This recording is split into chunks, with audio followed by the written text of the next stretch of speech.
धर्मराज युधिष्ठिर कहने लगे, हे भगवान, आश्विन शुक्ल एकादशी का क्या नाम है? अब आप कृपा करके इसकी विधि तथा फल कहिए। भगवान श्री कृष्ण कहने लगे, हे युधिष्ठिर, पापों का नाश करने वाली इस एकादशी का नाम पापांकुशा एकादशी है। हे राजन, इस दिन मनुष्य को विधि पूर्वक भगवान पद्मनाभ की पूजा करनी चाहिए। यह एकादशी मनुष्य को मनवांछित फल देकर स्वर्ग को प्राप्त कराने वाली है। मनुष्य को बहुत दिनों तक कठोर तपस्या से जो फल मिलता है, वह फल भगवान गरुड़ ध्वज को नमस्कार करने से प्राप्त हो जाता है।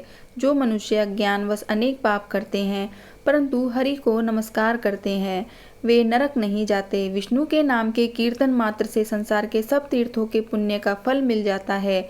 जो मनुष्य धनुर्धर धनुषधारी भगवान विष्णु की शरण में जाते हैं, उन्हें कभी भी यम यातना भोगनी नहीं पड़ती। जो मनुष्य वैष्णव होकर शिव की और शैव होकर विष्णु की निंदा करते हैं, वे अवश्य नरकवासी होते हैं। सहस्त्रों वाजपेय और अश्वमेघ यज्ञों से जो फल प्राप्त होता है, वह एकादशी के व्रत के 16वें भाग के बराबर भी नहीं होता। संसार में एकादशी के बराबर कोई पुण्य नहीं, इसके बराबर पवित्र तीनों लोकों में कुछ भी नहीं। इस एकादशी के बराबर कोई व्रत नहीं। जब तक मनुष्य पद्मनाभ की एकादशी का व्रत नहीं करते, तब तक उनकी देह में पाप वास कर सकते हैं। हे राजेंद्र, यह एकादशी स्वर्ग, मोक्ष, आरोग्यता, सुंदर स्त्री तथा अन्न और धन को देने वाली है। एकादशी के व्रत के बराबर गंगा, गया, काशी, कुरुक्षेत्र और पुष्कर भी पुण्यवान नहीं है।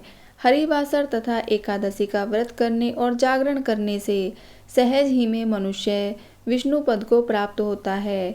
हे युधिष्ठिर, इस व्रत के करने वाले 10 पीढ़ी मातृ पक्ष, 10 पीढ़ी पितृपक्ष, 10 पीढ़ी स्त्री पक्ष तथा 10 पीढ़ी मित्र पक्ष का उद्धार कर देते हैं। वे दिव्य देह धारण कर, चतुर्भुज रूप हो, पीतांबर पहने और हाथ में माला लेकर गरुड़ पर चढ़कर विष्णु लोक को जाते हैं।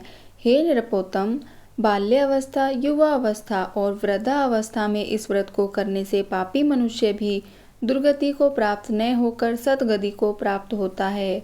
आश्विन मास के शुक्ल पक्ष की इस पापाकुंशा एकादशी का व्रत जो मनुष्य करते हैं, वे अंत समय में हरिलोक को प्राप्त होते हैं तथा समस्त पापों से मुक्त हो जाते हैं।